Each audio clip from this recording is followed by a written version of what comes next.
नमस्ते। आशा की बैठकी में आपका स्वागत है। हर रात के बाद भोर होता है। ऐसे ही एक भोर या सुबह की एक खूबसूरत कहानी सुनिए जिसे लिखा है पद्मा मिश्र जी ने। तो सुनिए कहानी आशा की जुबानी। आज प्लेटफॉर्म पर कुछ ज़्यादा ही भीड़ थी। शायद कोई रैली जा रही थी पटना। लोग दल के दल उमड़े चले आ रहे थे, हाथों में झंडे, छोटे बड़े झोले, गठरिया लादे हुए। मुफ्त में यात्रा कर कुछ रुपये बचाने के लिए बेबस मजबूर लोग भी थे, तो कुछ ऐसे ही लोग भी थे जो रैली के बहाने बिना एक भी पैसा खर्च किए अपने गांव घर हो आना चाहते थे। स्टेशन का कोई कोना खाली नहीं बचा था, तिल रखने की भी जगह नहीं थी। तभी शोर हुआ।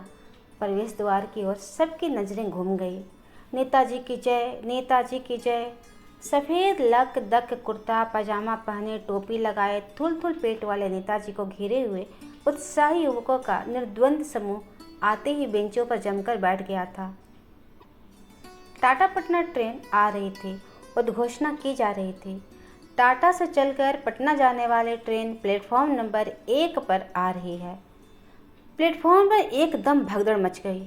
हर कोई आगे निकल जाना चाहता था, कहीं सीट मिले या ना मिले। टिकट की चिंता किसी को नहीं थी। भला कौन रोक सकता है, पूरा डिब्बा उन्हीं का तो है। आज भर के तो वे बादशाह हैं ही।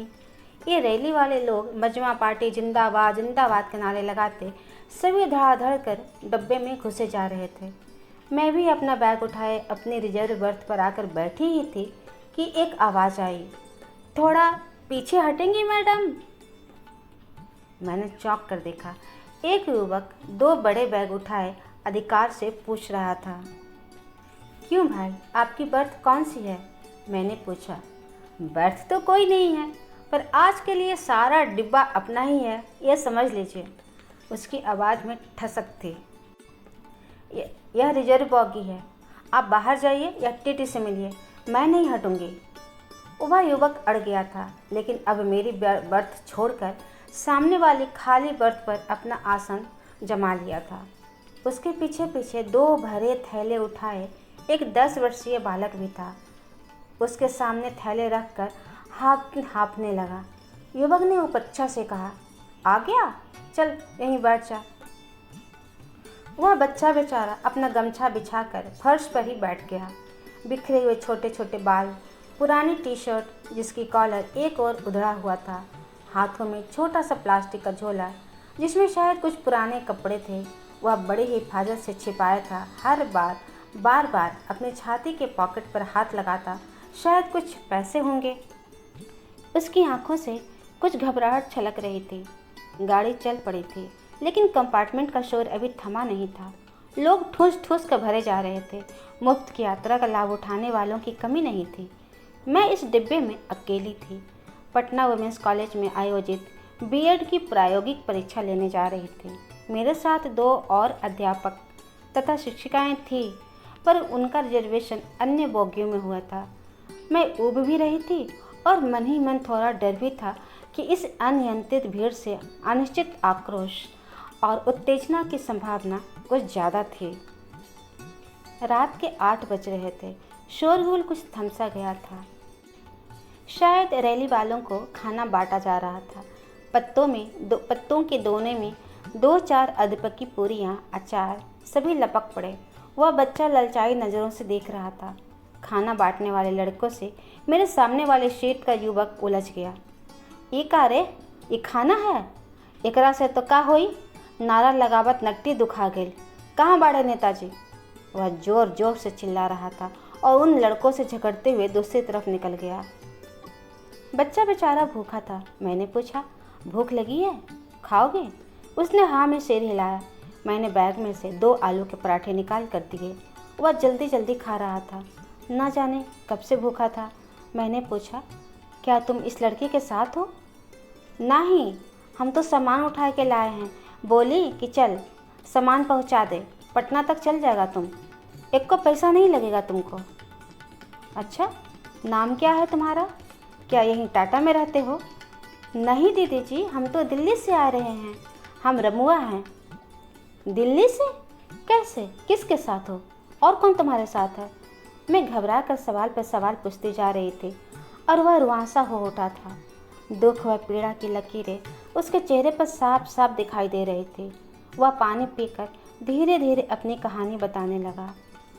हमारा घर बिहार में छपरा में है, एगो छोट गांव में जटुआ में। बाबूजी दूध बेचते हैं। हम राजेश भैया के साथ दिल्ली गए थे। वो माई से बोले कि हुआ पढ़ाएंगे भी और नौकरी भी लगवा देंगे, तुम्हारे घर की दशा भी सुधर जाएगा। हम 3 बरिस वहाँ रहे पर कभी स्कूल नहीं भेजे हमको। काम भी करवाते और मारते भी थे। माई को फ़ोन भी नहीं करने देते, बोलते थे तुम्हारी माई को पैसा भेज दिए हैं। हम माई से, बाबूजी से और दीदिया से मिलने खातिर भाग आए। तरकारी खरीदने के लिए 250 रुपया दी थी भाभी, उसी को लेकर गाड़ी में हम बैठ गए। दोस्त हमको अपना कपड़ा दिया और थोड़ा पैसा भी, उसी को लेकर। अब वह ज़ोर ज़ोर से रोने लगा था। मैं स्तब्ध और अवाक थी। इतना मासूम और भोला, उसकी आंखों में चमकते उसके सपनों की राख धुआं धुआं हो गई उसकी ज़िंदगी की कहानी बयां कर रहे थे। रमुआ ने अपनी पीठ दिखाई जिस पर चोटों के नए पुराने कील, काले नीले निशान स्पष्ट दिख रहे थे। मेरी आंखें भीग रही थी। मैंने उसे ऊपर अपने बर्थ पर बिठाया और उसके आंसू पोंछे। रमुआ के मन में अपनी माई, दीदिया, बाबूजी के लिए मिलने की तड़प जाग उठी थी। गुमसुम बैठा, न जाने वह क्या सोच रहा था। अच्छा ये बताओ, तुम्हें अपने घर का पता मालूम है? कुछ छपरा से नीचे उतर के चौंड खेत वाला जो रास्ता जाता है ना, वही रास्ता घर चल जाएगा। हम भुलाएंगे नहीं। एक उम्मीद सी जगी थी उस बाल मन में। तभी युवक भी आ गया था, हाथों में ढेर सारी पुरियां और कई ठोंगे लेकर। अपनी कब्जाई गई सीट पर बैठा, अखबार बिछाया और उसी पे पुरियां रख खाता रहा। थोड़ी देर के बाद 4 पूरी और बची हुई आलू की भुजिया कागज़ में लपेट कर रमुआ को देते हुए बोला, ले खा ले। रमुआ ने सिर हिलाकर मना किया, नहीं खा लिए हैं, दीदी जी ने दिया था। अच्छा ठीक है, फिर भी रख ले, मैं आगे स्टेशन पर उतर जाऊंगा। रमुआ ने पूरियां झोले में डाल ली। वह धीरे धीरे मुझसे घुलने मिलने लगा था। उसका मुझ पर विश्वास भी जम रहा था। वह कहीं उदास या निराश ना हो जाए। मैंने उससे बात करनी शुरू की।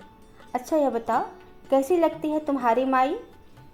मेरी माई बहुत सुंदर दीदी जी, माथे पर बड़ी सी गोल बिंदी लगाती है, छोटा सा घूंघट डाले फिक फिक हंसती रहती है, हमको बबुआ बुलाती है।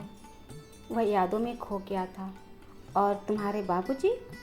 बाबूजी बाप रे, बहुत काम करते हैं। दिन भर बाबू साहब के खेत में कुदाल चलाते हैं, गैया दूहते हैं, साइकिल से सब गांव में दूध बांटते हैं, शाम को तरकारी भाजी लेके आते हैं और हम लोग सांझ को भुंजा खाते हैं साथे बैठ कर। माई चाह बनाती है। मैंने प्यार से उसके सिर पर हाथ सहलाया। अच्छा रमुआ, तुम्हें दीदिया की याद आती है? आती है दीदी जी, दीदिया 5 क्लास पढ़ी है, खाना बहुत अच्छा बनाती है। वह उल्लासित होकर बोल रहा था। सुनो रमुआ, तुम मेरे साथ पटना चलो, वहाँ मेरा काम हो जाएगा तो मैं तुम्हारे साथ तुम्हारे गांव चलूँगी, तुम्हें सही सलामत घर छोड़ने। मुझ पर भरोसा है ना? हाँ दीदी जी। लेकिन उसका बाल मन असमंजस में था, यह मैं जान गई थी। फिर वह बड़े अधिकार से बोला, सच्ची दीदी जी, माई के घर चलेंगी आप? हाँ हाँ ज़रूर चलेंगे। अब वह आश्वस्त लग रहा था। मैंने उससे बताया कि मैं टीचर हूँ, पढ़ाती हूँ। तब वह और भी निश्चिंत नज़र आने लगा था। अचानक जैसे मेरी परीक्षा ले रहा हो, बोला, आप बापूजी को जानती हैं दीदी? कौन बापू? अरे वही सांच और अहिंसा वाले। अच्छा हाँ हाँ, गांधी जी की बात कर रहे हो? हाँ, गांधी जी को तो जानते हैं, वो अंग्रेज़ों को लड़कर भगा दिए थे ना।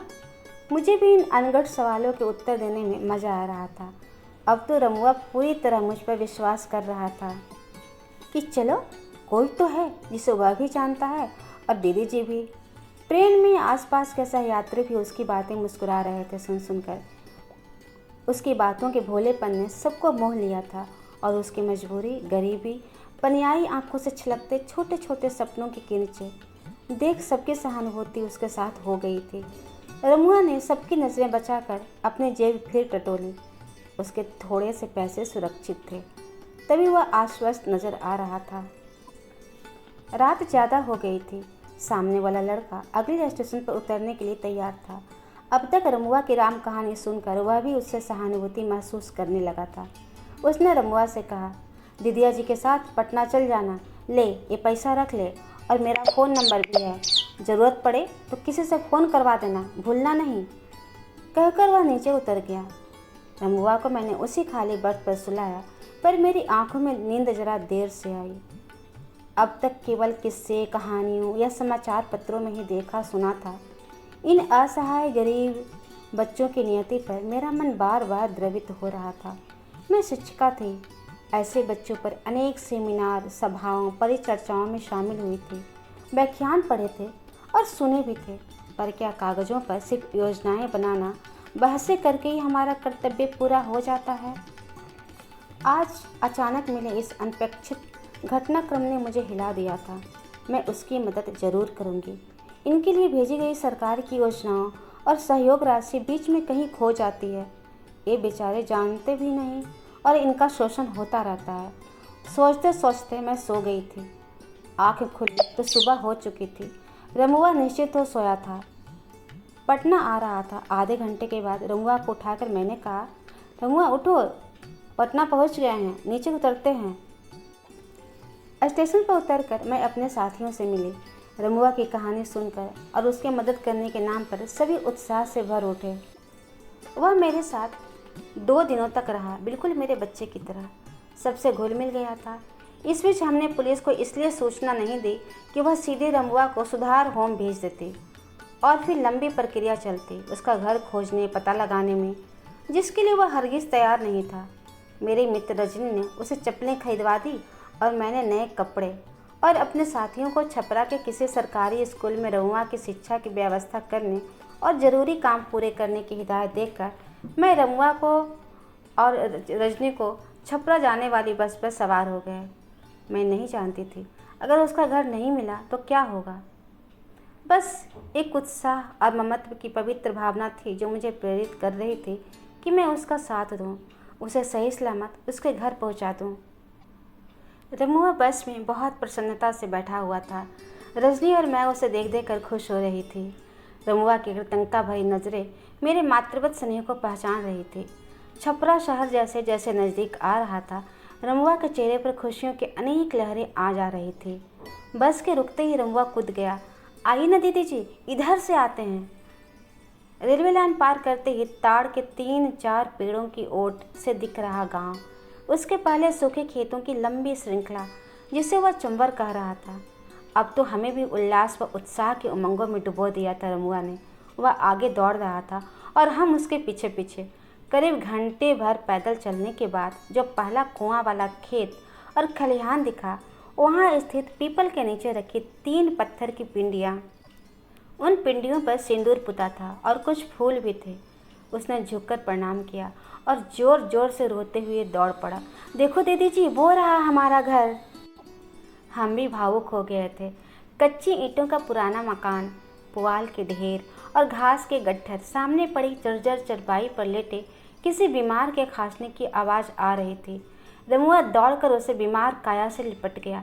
बाबूजी, बिलख रहा था रमुआ, और उसके बाबूजी की आंखों से बहते झर-झर आंसू हमें भी विचलित कर रहे थे।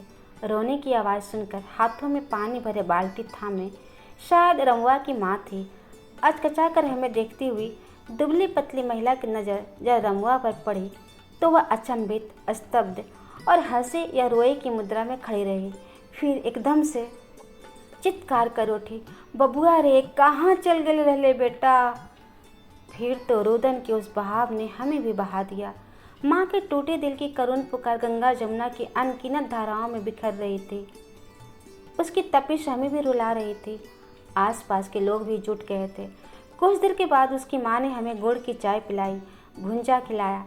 आंसुओं के बीच उसकी माँ ने जो कहानी सुनाई वह कम चौंकाने वाली नहीं थी। उसने बताया, कल जमींदार का बेटा राजेश आया है, बता रहा है कि तुम्हारा बेटा पैसा चुरा कर भाग गया है। गया होगा दिल्ली, बम्बई। कितना पैसा खर्च किए हम उस पर देखो कितना नीच निकला। उसकी भरपाई के लिए तुम रमुआ की बहन को मेरे साथ भेज दो, घर का काम कर लेगी। मैं और रजनी दोनों अवाक रह गई थी। शिक्षिका भी थी, इस अमानवीय कृत्य को सुन नहीं सकी। मन ही मन एक निर्णय लिया, पुलिस को फ़ोन कर दिया और उसकी माँ को समझाया कि छपरा के सरकारी स्कूल में ही रमुआ की पढ़ाई की व्यवस्था हो जाएगी, खाना व रहने की चिंता नहीं होगी और उसकी बहन को बंधुआ मजदूर बनाकर कोई नहीं ले जा सकता। सरकार ने कानून बनाया है, इस अल्प शिक्षित गांव में भोले भाले गरीब मजदूरों को, किसानों को ऐसे ही बहकाया जा रहा है। उनके हिस्से का धन हड़पा जा रहा है। गांव के मासूम छोटे बच्चों को पढ़ने और नौकरी दिलाने के नाम पर खरीदा और बेचा जा रहा था, जो गलत है। सभी ध्यान से सुन रहे थे। पुलिस के सामने रमुआ की पीठ पर बने लाल नीले चोटों के निशान भी दिखाए गए। रमुआ ने रो रो कर अपनी व्यथा दरोगा जी को और पूरे गांव को सुनाई। राजेश और उसके परिवार वालों ने सबसे माफ़ी मांगी, लेकिन और सज़ा के डर से भयभीत होकर रमुआ के वेतन स्वरूप सारे पैसे भी लौटा दिए। सुबह होने को थी। रमुआ के बाबूजी माई वर्षों की से कैद आज मुक्ति की सांस ले रहे थे। उन्हें मुक्ति का एहसास हो रहा था। आज पहली बार उन्हें भी अपने इंसान होने का एहसास हो रहा था और वे बार बार हमारे पैरों पर गिर जा रहे थे। हमारे पैरों पर गिर गिर कर हमें लाख दुआएं दिए जा रहे थे। उस गांव में वर्षों के अंधेरे के बाद आशा की स्वर्णिम भोर हो रही थी, जिसकी सदियों से प्रतीक्षा थी। इतिश्री। अगर आपको कहानी पसंद आई है तो कृपया चैनल को सब्सक्राइब कर लें, जिससे आगे आने वाली कहानी बिना किसी रुकावट के आप सुन सकें। कहानी सुनकर अपनी राय कमेंट बॉक्स में ज़रूर लिखें। लाइक अवश्य करें और अधिक से अधिक शेयर करें। धन्यवाद।